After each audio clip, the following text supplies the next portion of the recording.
TikToker Nowrin Afroz পিয়া ৫ মাস আগে হঠাৎ করেই একসময়ের ইউটিউবার সামিউলকে বিয়ে করে বিদেশে পাড়ি জমান। হঠাৎ করেই বিয়ে, এরপর বিদেশে চলে যান তিনি। তিনি এবং এই সামিউল একসাথে টিকটকে এক অনুষ্ঠানে পরিচয় হওয়ার পর তাদের সম্পর্ক এগিয়ে যায়।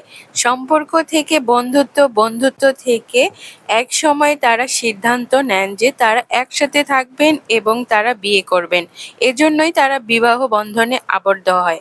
হঠাৎ করেই আবার ৫ মাস পর তিনি দেশে ফিরে চলে আসেন সামিউলকে একা রেখে। তিনি দেশে আসেন এক বিশেষ কারণে, কারণ তার মাকে এবং বোনকে সারপ্রাইজ দিতে এসেছিলেন না জানিয়ে।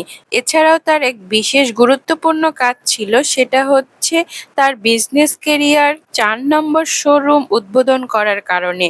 তিনি বাংলাদেশের রংপুর বিভাগে একটি শোরুম উদ্বোধন করতে যাচ্ছেন। এজন্যই তিনি সাদামাটা ড্রেসে খুব দ্রুত চলে আসেন তার দেশের টানে, মাটির টানে, এবং এসেই তিনি প্রথমেই তার পরিবারের সাথে দেখা করেই তার ফ্রেন্ড সার্কেলের মধ্যে তার প্রিয় বান্ধবীদের সাথে দেখা করেন।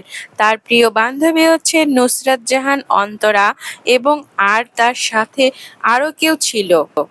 নুসরাত জাহান অন্তরাও ছিলেন টিকটক থেকে আসা, এবং তিনি এখন ইউটিউবিং করেন। পাশাপাশি রাকিব অন্তরা ব্লগ যে আমরা দেখি, সেখানকার থেকে তিনি একজন সেলিব্রিটি হয়ে উঠেছেন।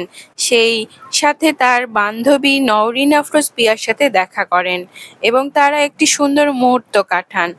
এই জন্য নওরিন আফরোজ পিয়া তার ফেসবুক ভেরিফাইড পেজে এদের সাথে একটি সুন্দর ছবি তুলে ধরেন এবং বলেন যে অনেকদিন পর বান্ধবীর সাথে দেখা।